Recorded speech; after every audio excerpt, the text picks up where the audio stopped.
Welcome to the Mobile Home Park Mastery Podcast, where you will learn how to identify, evaluate, negotiate, perform due diligence on, finance, turn around, and operate mobile home parks. And now, here is your host, the fifth largest mobile home park owner in the United States, Frank Rolfe. Noblesse Oblige is a French term that means that it is the responsibility of financially privileged people to act responsibly and to help those who are less privileged. So how does that relate to a mobile home park? Well, in this, our third and final segment on mobile home park owner morality, we're going to talk about Noblesse Oblige, or at least the theme of Noblesse Oblige, which means taking care of others who are not as fortunate as you. Now, I'm going to assume if you own the mobile home park, you must be doing okay financially. 70% of Americans do not even have $1,000 to their name. And I'm betting if you own that mobile home park that you have more than $1,000. So you're definitely ahead of 70% of all U.S. households. So how do you, as the privileged owner of that mobile home park, take care of the people who live in that mobile home park? Well, the first thing you do is don't gouge the rents. Now, you may think that's an odd statement from me because I talk all the time about the fact that mobile home park rents need to be higher. Now, I don't say that for no reason. Recently, an economist from Duke University named Charles Becker did a study of mobile home park lot rents in America, where they're at and where they should be. And he found the same thing that I've been talking about now for about a decade.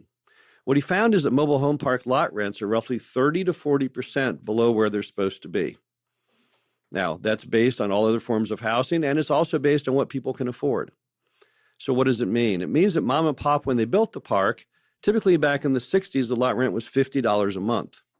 If you inflation adjust that to today, that's a $500 a month rent. Yet our national average rent is roughly $280 a month. So what happened? Mom and pop did not keep the rents up with inflation. We call it mom and pop quantitative easing because that's exactly what they did. They reset numbers not based on free market will, because they just wanted to basically readjust them, either to keep them abnormally low for the residents or because they just kind of lost track of how to gauge how much to raise the rents. So basically, all mobile home park rents in America are going to grow substantially. My personal bet is it'll all end up being, in the not too distant future, up around $400 to $500 a month, which is not quite double from where they are today. Now, I think that's a very reasonable price because that still puts you at a price point that is well within the confines of 20 to 30% of your gross revenue in housing. And that's the number that the U.S. government has pegged themselves as being what's fair. Now, all other forms of housing can't do it. Right now, most American households are laboring under 50 and 60% of their entire gross revenue going towards housing. That's not what I'm talking about here. I'm simply talking about the fact that rents need to go up substantially to be where they were supposed to be to begin with.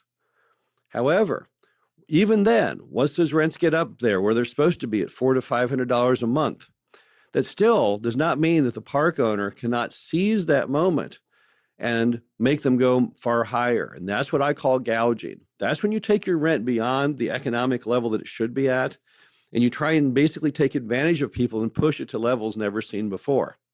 There was a mobile home park owner, I believe in Minnesota last year, who sent a notice to his residents. The rents were already almost $500 a month, and he sent them a notice saying, this year I'm raising the rents double. He was going to basically take the rents from $450 to like $900 a month. He guessed, I guess, that the people wouldn't move because they didn't have the money to move their homes and that they would be trapped. However, the industry has a fail-safe mechanism that no one ever seems to appreciate, and that is when rents go to an unreasonable level, when someone gouges their rents, the other park owners basically step in and allow those folks to move their homes to their parks, typically with the park owner paying the cost of the move. That's how you have equilibrium, and that's how you ward off gouging. It is not moral on the part of the park owner to gouge rents. Rents should be based on some kind of metric, some kind of reasonable system of economics, not simply taking advantage of those who can't move their homes or taking advantage of situations where suddenly they realize they've got a hot commodity, there's no other affordable housing around. So what the heck, let's go crazy, let's double the rents. No, that isn't the moral thing to do. Noblesse Oblige would say that you should not gouge the rents. Next thing, if you want to really engage in Noblesse Oblige, taking care of those who are less fortunate than you, is to offer a really high quality product. Most of the mobile home parks that I drive around, and I drive parks almost every day of the week, the best of the group from the average is only probably 10 or 20% better. And for that extra 10 or 20% of effort, you get such a higher quality product. What separates the best of the pack when I drive in a mobile home park? Well, right off the bat, the entry, the really good parks all have some kind of attractive feature running down the frontage, typically 3-rail fence or something like that. And then you've got a really nice entry sign. And then you go inside and you've got really nice interior signage, typically white vinyl post with cap with new signs on them. Your roads are free of potholes and looking good. And typically they've been oil sealed and are nice jet black in coloration with nice striping, all the speed bumps striped, the mowing good, all the common areas immaculate, common area buildings freshly painted, a little bit of landscaping, lots of feather flags. The playground equipment is all newish, brightly painted, cushioned fall zones. But all these things I'm describing are not really expensive. You see that they're not. You can go out there and buy white vinyl fence for $10 per linear foot, feather flags for $200 a unit. So what holds people back? Well, they're apparently not engaging in the concept of noblesse oblige. They're not trying to take care of those less fortunate, even though it's well within their budget to do so. So if you've got a mobile home park, it is up to you. It's your responsibility to make that park as nice as you humanly can. And you'll be amazed what you can do with almost any park if you put in a little effort. I am blown away by some of our own properties that we bought when they were absolute disasters. And we have now brought them back to life in a manner where when I drive in, I'm like, wow, this looks amazing. But it doesn't cost a lot of money. All it takes is really the desire to get it done and the willingness to spend that little bit extra to take it from an average property to a great product. Don't forget, the late, great Steve Jobs once said that, his goal was to build insanely great products. There's no reason why you can't do that. Think of the impact you would have on all of your residents' lives if you make that property as nice as it could humanly be. So I think offering a high-quality product is definitely an essential part of being a moral mobile home park owner.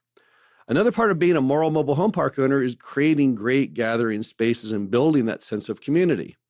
Time magazine wrote an article last year called The Home of the Future, and it was very much in praise of mobile home parks, which they described as gated communities for the less affluent.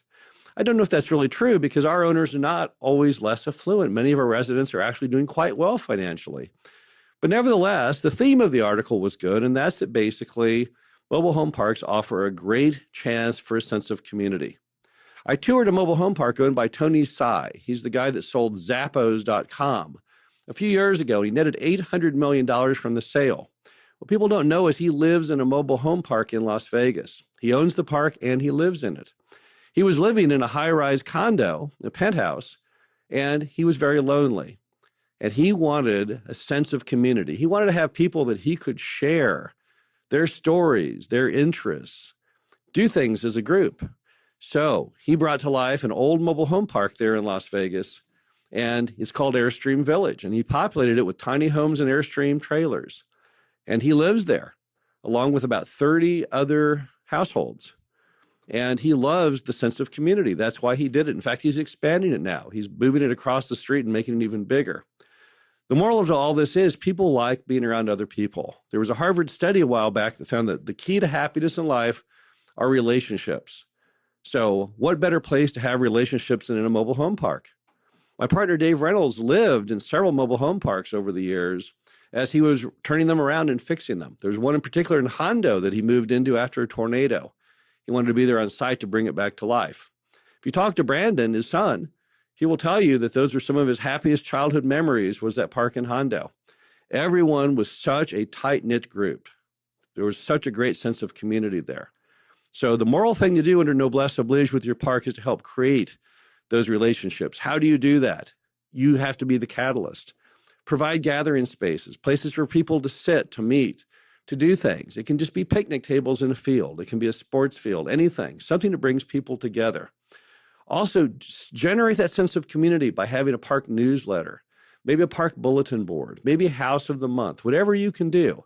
Try and engage local nonprofits into coming into your park and offering goods and services and things, such as tutoring for kids, but try and create that sense of community. That is the Noblesse Oblige way, the moral thing to do with your residents.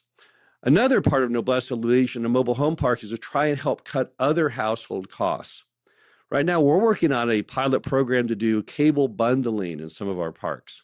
What cable bundling means is that you effectively are able to go to the cable provider and provide to every person in the entire mobile home park their cable television bundled with internet, bundled with phone. We found in some of our parks, we can save our residents $100 a month by doing this. And why not? It doesn't cost us anymore. You'd be amazed at how low the bundled cost is for these services. And you can pass that savings right on to your residents. Why not? That's the moral thing to do. That's the Noblesse Oblige way to go. Another thing we're looking at is trying to work on energy efficiency of homes. A lot of mobile homes lack one thing. They don't have a lot of insulation, and the older homes don't have a lot of anything as far as helping the environment and the use of power and gas. So what do? Well, you try and make the homes more efficient. We're working on programs right now to institute that. Things as simple as ceiling windows. Try to come up with new kinds of thermal blinds that people can use in the summer. Close the blinds, and the blinds take the heat coming in through the windows. They also hold the heat in the winter. But try and find ways to make the cost of your residents go down. Anything you can come up with, in fact, that helps the resident have a lower household cost, whatever it may be, directly benefits them and doesn't cost you a penny typically. And if it does cost you a penny, it's still good for you, because if you keep their household costs lower, then, as I've already discussed, as rents must go up to be where they're supposed to be, it makes it all the more able for them to make those payments. So again, that's the moral thing to do, is try and bring down costs. The final thing to do is to help to solve the affordable housing crisis. And how do you do that with Noblesse Oblige? How do you do that the moral way as a mobile home park owner? It's using every inch of your park to its full advantage. Many people with mobile home parks just ignore their vacant lots. They ignore those vacant opportunities. There's so many things you can do with them today, and they're not even aware. They're not even trying. We bought a mobile home park from a guy in Missouri. He is in a very, very highly desirable area, and he's got 80 vacant lots. 80.